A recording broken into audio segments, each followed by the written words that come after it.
মধ্যবিত্ত জীবনে টাকার হিসাবটা সবসময় একটু বেশি টানটান, কিন্তু বিশ্বাস করুন মাসে 15,000 টাকাতেও সুন্দরভাবে সংসার চালিয়ে সঞ্চয় করা সম্ভব, যদি থাকে একটু পরিকল্পনা আর একটু সংযমতা। নমস্কার, কেমন আছেন সবাই? গ্রামীণ জীবনের নতুন আরেকটি ভিডিওতে সকলকে স্বাগত জানাই। আশা করছি আমার পরিবারের ছোট বড় নতুন পুরাতন সকল সদস্যরা বেশ ভালো আছেন। আজ আমি আপনাদের 15,000 টাকাতে সুন্দরভাবে কিভাবে পরিবারের খরচ বহন করে সঞ্চয় করা সম্ভব সেই বিষয়ে কিছু সিক্রেট টিপস জানিয়ে দেব। চলুন তাহলে মূল কথায় আসি। আমি আমার সিক্রেট টিপসটি স্টেপ বাই স্টেপ বুঝিয়ে দেওয়ার চেষ্টা করব। পার্ট 1। প্রথমেই আমরা যারা মধ্যবিত্ত পরিবার রয়েছি তাদের একটি রুলস মেনে চলতে হবে, সেটি হচ্ছে 50, 30 আর 20।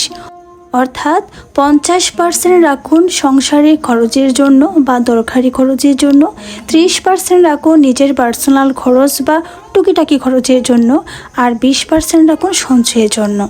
মানে যদি আয় হয় 15,000 টাকা, তাহলে 7,500 টাকা সংসারের খরচে, 4,500 টাকা নিজের পার্সোনাল খরচে আর 3,000 টাকা সঞ্চয়ের জন্য রেখে দিন। Tips number 2। বুদ্ধিমানের মতন খরচ করুন। বাজারে যাওয়ার আগে তালিকা বানান, মানে একটা মেনু বানান আর কি। অফারে জিনিসপত্র কিনুন, আজ অপ্রয়োজনীয় সাবস্ক্রিপশন বাদ দিন।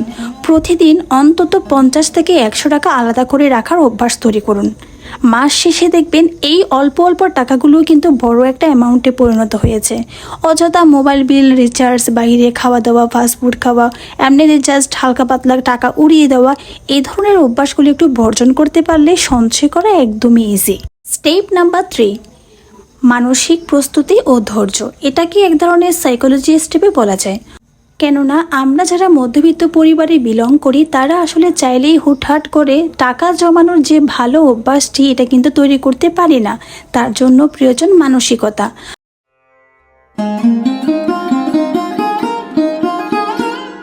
কিন্তু আপনি যদি ভাবেন আমার তো সামর্থ্য কম, তাহলে সঞ্চয় করা সম্ভব না, কিন্তু যদি এভাবে ভাবেন আমার সামান্য ইনকাম, তাতে কি হয়েছে, আমি চাইলেই আমার ভালো অভ্যাসের মাধ্যমে আমার ভবিষ্যৎ গঠন করতে পারবো, তাহলে বিশ্বাস করুন আপনি পারবেন।